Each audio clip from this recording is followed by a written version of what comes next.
And our program today is called Winter Holiday. And you would think that a program called Winter Holiday would be all about blizzards and so on. But the fact is, we're starting with poems that are about food. And why not? Why not? When you think of winter holidays, what do you think of that's really fun? It's the food, I think, not the terrible weather. So we do have some weather poems, but we also have some food poems. This is The King's Breakfast by A.A. Milne. The king asked the queen, and the queen asked the dairymaid, "Could we have some butter for the royal slice of bread?" The queen asked the dairymaid. The dairymaid said, "Certainly. I'll go and tell the cow now before she goes to bed." The dairymaid, she curtsied and went and told the Alderney, "Don't forget the butter for the royal slice of bread." The Alderney said sleepily, "You better tell His Majesty that many people nowadays like marmalade instead." The dairymaid said, "Fancy," and went to Her Majesty. She curtsied to the queen and she turned a little red. "Excuse me, Your Majesty, for taking of the liberty, but marmalade is tasty if it's very thickly spread." The queen said, "Oh," and went to His Majesty. "Talking of the butter for the royal slice of bread, many people think that marmalade is nicer. Would you like to try a little marmalade instead?" The king said, "Bother." Then he said, "Oh, dearie me." The king sobbed, "Oh, dearie me," and went back to bed. "Nobody," he whimpered, "could call me a fussy man. I only want a little bit of butter for my bread." The queen said, "There, there," and went to the dairymaid. The dairymaid said, "There, there," and went to the shed. The cow said, "There, there, I didn't really mean it. Here's milk for his porringer and butter for his bread." The queen took the butter and brought it to His Majesty. The king said, "Butter, eh?" and bounced out of bed. "Nobody," he said as he kissed her tenderly. "Nobody," he said as he slid down the banisters. "Nobody, my darling, could call me a fussy man. But I do like a little bit of butter to my bread." This is a poem by Grace Paley. It's entitled The Poet's Occasional Alternative. I was going to write a poem. I made a pie instead. It took about the same amount of time, of course. The pie was a final draft. A poem would have taken longer. It would have had some distance to go. Days and weeks and much crumpled paper. The pie already had a talking, tumbling audience among the small trucks and a fire engine on the kitchen floor. Everybody will like this pie. It will have apples and cranberries, dried apricots in it. Many friends will say, "Why in the world did you make only one?" This does not happen with poems. Because of unreportable sadness, I decided to settle this morning for a responsive eatership. I do not want to wait a week, a year, a generation for the right consumer to come along. I'm going to read The House Built of Breath by Marge Piercy. Words plain as pancakes, syruped with endearment. Simple as potatoes, homely as cottage cheese. Wet as onions, dry as salt, slow as honey, fast as seltzer. My raisin, my sultana, my apricot love, my artichoke, furry one, my pineapple. I love you daily as milk. I love you nightly as aromatic port. The words trail a bitter slime like slugs, and then the belly warm like cabbage borscht.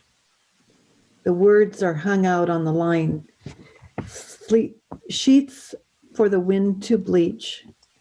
The words are simmered slowly on the back burner like a good stew. Words are the kindling in the wood stove. Even the quilt at night is stuffed with word down. When we are alone, the walls sing, and even the cats talk, but only in Yiddish.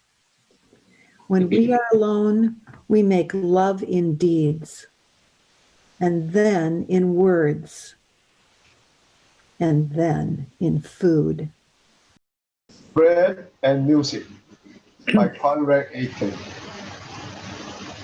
Music I heard with you was more than music, and bread I broke with you was more than bread. Now that I am without you, all is desolate. All that was once so beautiful is dead. Your hands once touched this table and this silver, and I have seen your fingers hold this glass. These things do not remember you, beloved, and yet your touch upon them will not pass. For it was in my heart you moved among them and blessed them with your hands and with your eyes. And in my heart they will remember always. They knew you once, oh beautiful and wise. As reference to the poem that I will read today, I will share this famous poem by William Carlos Williams. This is just to say. This is just to say I have eaten the plums that were in the icebox and which you were probably saving for breakfast. Forgive me, they were delicious, so sweet and so cold. My poem is titled Variations on a Theme by William Carlos Williams, written by Kenneth Koch. 1. I chopped down the house that you had been saving to live in next summer. I'm sorry, but it was morning and I had nothing to do, and its wooden beams were so inviting. 2. We laughed at the hollyhocks together, and then I sprayed them with lye. Forgive me, I simply do not know what I am doing. 3.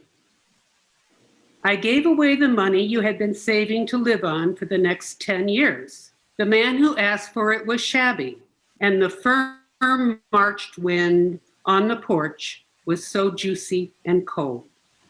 4. Last evening we went dancing and I broke your leg. Forgive me, I was clumsy, and I wanted you here in the wards where I am a doctor. Dear Mom by Paul Zimmer. At last I am able to tell you it was I who started the great blizzard of 1940. Do you remember? It was a wash day. I helped you shave soap from bars and sprinkle it into hot gray water.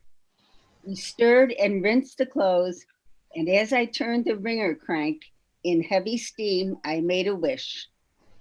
Suddenly, soap chips spiraled up and swirled to grim clouds in the sky.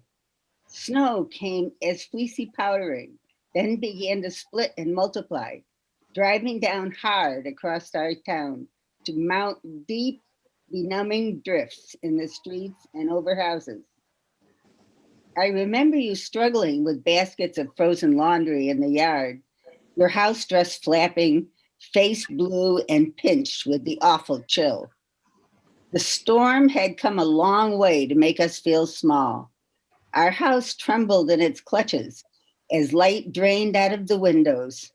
I remember poor Dad, frightened, weary, struggling home at last in darkness out of the snow blasts.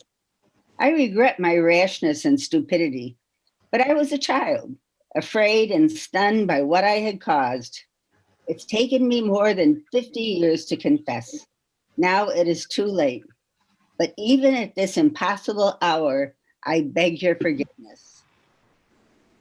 January by Baron Wormser. Cold as the moon, he'd mutter, in the January of 5 a.m. and 15 below, as he tried to tease the old Chev into greeting one more misanthropic morning. It was an art, though he never used that curious word, as he thumped the gas pedal and turned the key so carefully while he held his breath and waited for the sharp jounce and roar of an engaged engine. Should have brought in the battery last night. Should have got up around midnight and turned it over once. It was always early rising, as he'd worked a lifetime in every damn sort of damn factory. Machines were as natural to him as dogs and flowers. A machine, as he put it, was sensible. I was so stupid about valves and intakes, he thought I was some religious type. How had I lived as long as I had and remained so out of it? And why had I moved of my own free will to a place that prided itself on the blunt misery of January? No way to live, he'd say as he poked a finger into the frozen throat of an unwilling carburetor. His breath hung in the air like a white balloon. Later, on the way to town where we worked, while the heater wheezed fitfully and the windshield showed indifference to the defroster, he'd turn to me and say that the two best things in this world were hot coffee and winter sunrises. The icy road beckoned to no one. Snow began to drift down sleepily. The peace of servitude sighed and dreamed. Starlings in Winter by Mary Oliver.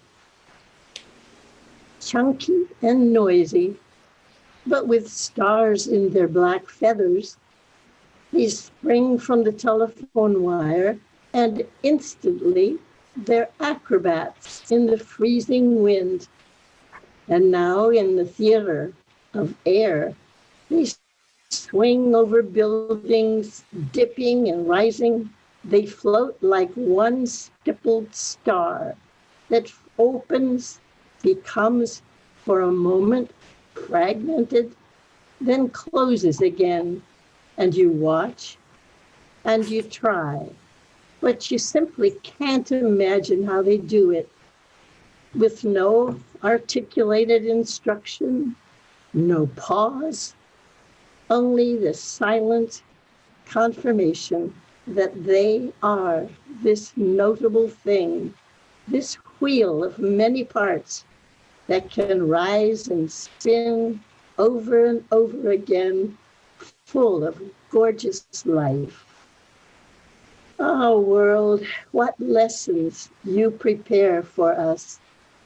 Even in the leafless winter, even in the ashy city, I am thinking now of grief and of getting past it. I feel my boots trying to leave the ground. I feel my heart pumping hard. I want to think again of dangerous and noble things. I want to be light and frolicsome.